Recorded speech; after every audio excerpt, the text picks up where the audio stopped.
everyone. Thank you so much for joining. My name is Dr. Carrie Hersh. I am an MS neurologist at the Cleveland Clinic Lou Ruvo Center for Brain Health in Las Vegas, Nevada. I am the director of the Multiple Sclerosis Health and Wellness Program, and I am pleased to be able to present this program today that's entitled Engaging the Patient in Disease-Modifying Treatment Decisions. First, I would like to thank our sponsors, the France Foundation and the Consortium of MS Centers, for this program that you are about to hear. So without further ado, let's get into it. So it's always really nice to be able to have these programs with the case scenario embedded because I think that it nicely reflects real-world practice. So let's go ahead and do that. So we're going to start with Adele. Adele is a 37-year-old woman with a new diagnosis of relapsing remitting multiple sclerosis. She's married, has 2 young children under 5 years of age, and she works full-time as a 4th grade teacher. She's read up on disease-modifying therapies and is confused about which one would be right for her. And she's looking for guidance on how to select her first disease-modifying therapy and best approaches for long-term optimal care. So I'm going to present a few questions, and then we'll go ahead and we'll answer some of those questions with the subsequent slides.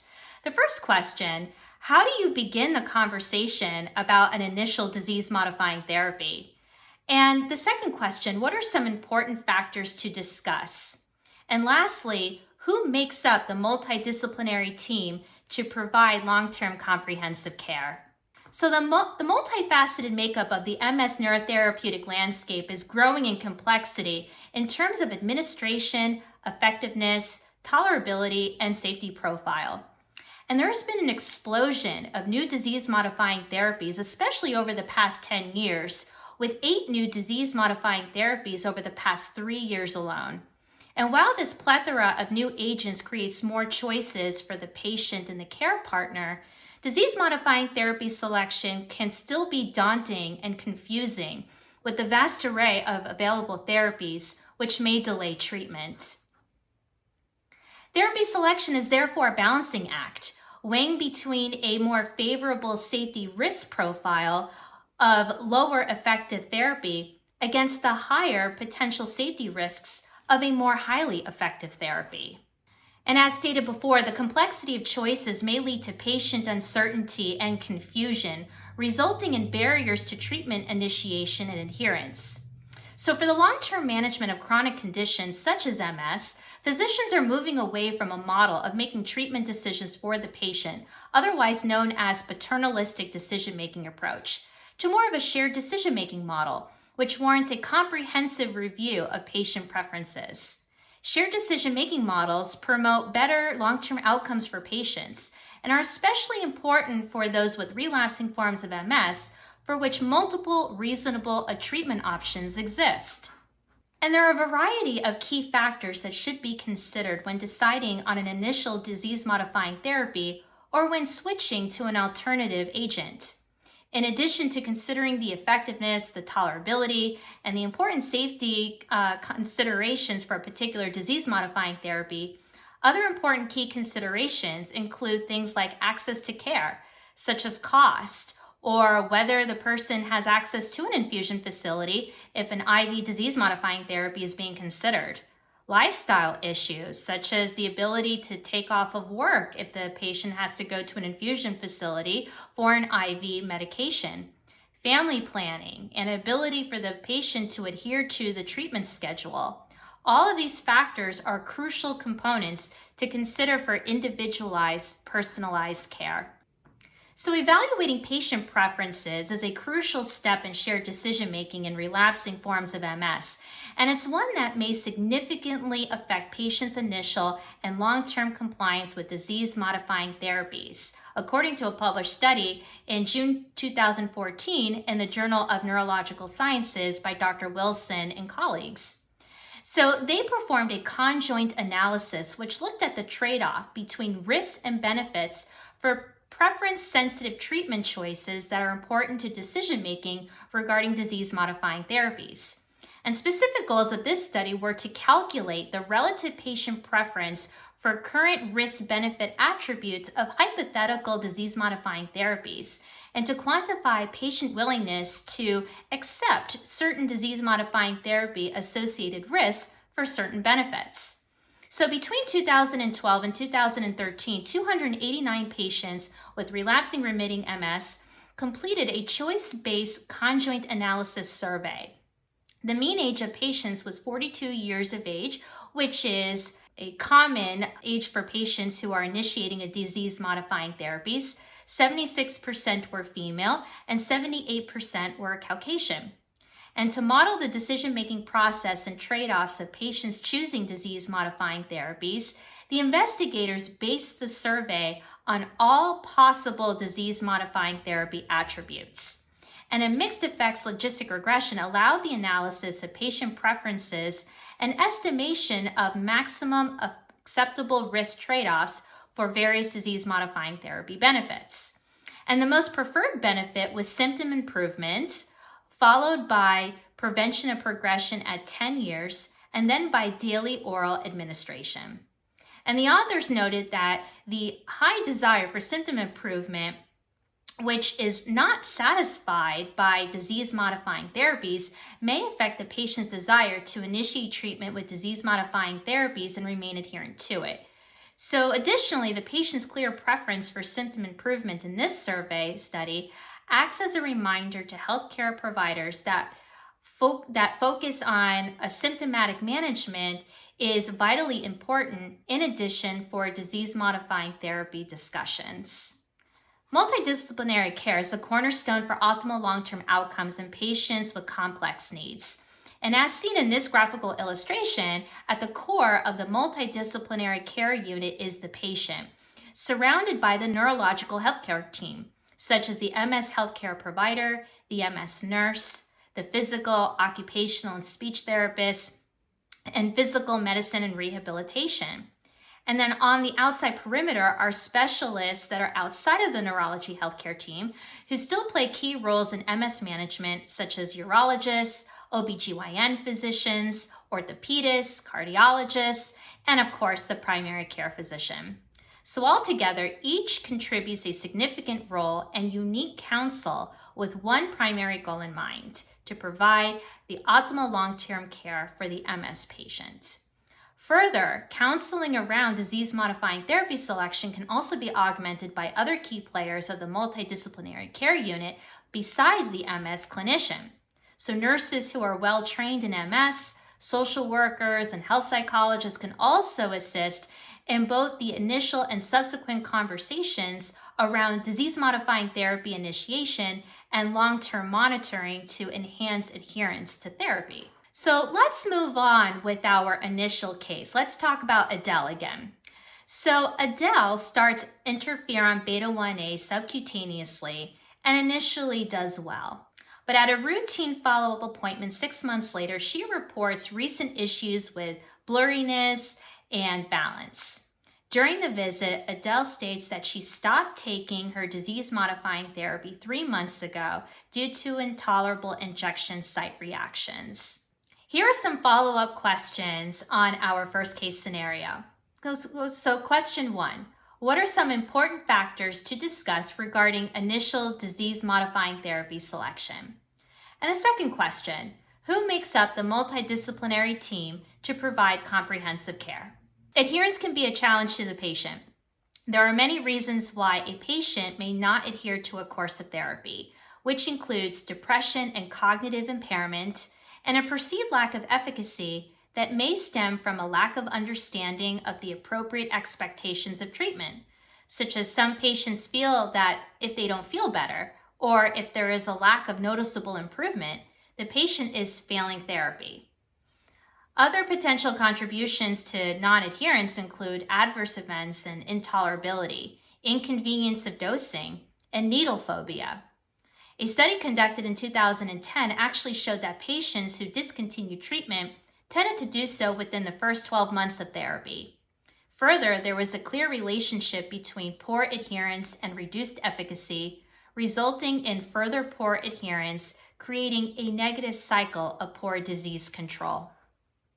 Using a commercial health claims database, a study conducted in 2017 demonstrated the consequences of suboptimal adherence in patients with MS. The results, which included over 12,000 patients between the ages of 18 and 65 years and on 9 different disease-modifying therapies, showed that adherence was similar between injectable and oral disease-modifying therapies. Additionally, adherence versus non-adherence reduced the likelihood of relapse by about 40%, hospitalization by about 50%, and emergency room visits by about 40%. Further, adherence versus non-adherence was predicted to decrease the total annual medical care costs by about $6,000 per patient. An important limitation of the study was lack of data on patients who were treated with infusion disease-modifying therapies, so we are unable to generalize these results to this patient population. So let's go to our second case scenario. So we have Brenda, a 45-year-old woman with a recent diagnosis of MS who has been referred to you to discuss disease-modifying therapy options. However, she currently does not want to pursue disease-modifying therapy and is hesitant to even have a conversation about disease-modifying therapies. She has highly active disease. She has 7 enhancing lesions on her brain and 2 enhancing lesions in the spinal cord that places her at high risk for early disease progression. So let's look at some questions. How do you begin the conversation to educate Brenda about MS treatment recommendations and best practices? And even after a comprehensive discussion about the importance of disease-modifying therapy in preventing MS activity and disease progression, Brenda remains hesitant about starting a therapy. What is the best approach to move forward? So an important strategy in counseling the MS patient regarding the importance of early treatment with disease-modifying therapy is education on the long-term consequences of delaying therapy. Dr. Gavin Giovannoni and colleagues clearly demonstrated that relapse frequency and recovery from relapses within the first few years of MS disease onset can contribute to long-term disability.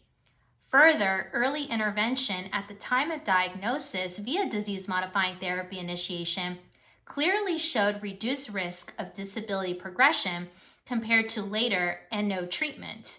Such graphical illustrations can augment the conversation by clearly displaying what it means if treatment is delayed. Sometimes negotiation tactics and bargaining are needed. If the patient is still hesitant in starting a disease-modifying therapy, despite a comprehensive conversation on its importance, a reasonable approach moving forward may be to repeat MRI 6 months and then meet back together to review the results. With an understanding up front that if there's evidence of more disease activity, a disease-modifying therapy should be started, it can help forge the relationship between the provider, the patient, and the care partner. Establishing mutual trust is an important step in creating a relationship with the patient. Optimizing treatment choices is embedded in 4 key considerations. 1, patient-related factors. That includes their preferences, their risk tolerance, their comorbidities, such as high blood pressure, high cholesterol, smoking history, and reproductive status. 2, disease-related factors that include severity of their disease, their phenotypic MS disease course, whether they're relapsing remitting MS or primary progressive MS. And of course, prognostic signs. What are some signs for this particular patient that may actually contribute to further disease progression at an earlier age? And then there are treatment-related factors. Efficacy, safety, tolerability of the medication. What monitoring is needed long-term and how often do they need to have the monitoring completed? Dosing route and frequency. And of course, system-related factors. So that includes insurance coverage and access to services. So all of these things do need to be considered when educating the patient on possible disease-modifying therapies. So let's end our conversation on a third case scenario.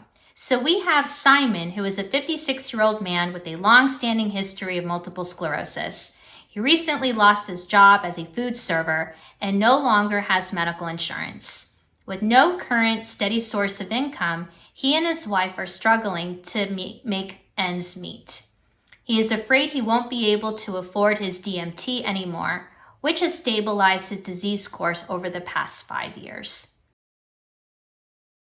So unfortunately, this is common in routine long-term MS care. And some key considerations for the audience is, as a healthcare provider, how can you support Simon? And what are some available resources? So having access to a social worker can be very helpful in trying to identify available resources for the patients so that they may continue to afford their medication to ensure that they have adequate disease control.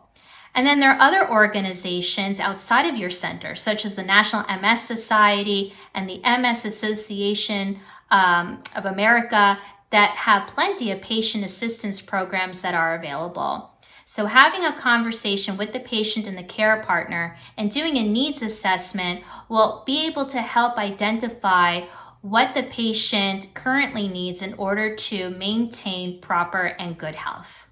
So some key takeaways from the program includes the following. Treatment of MS has become increasingly multifaceted, emphasizing the need for a multidisciplinary approach for long-term care. The complexity of DMT choices may lead to patient uncertainty and confusion, resulting in barriers to treatment initiation and adherence.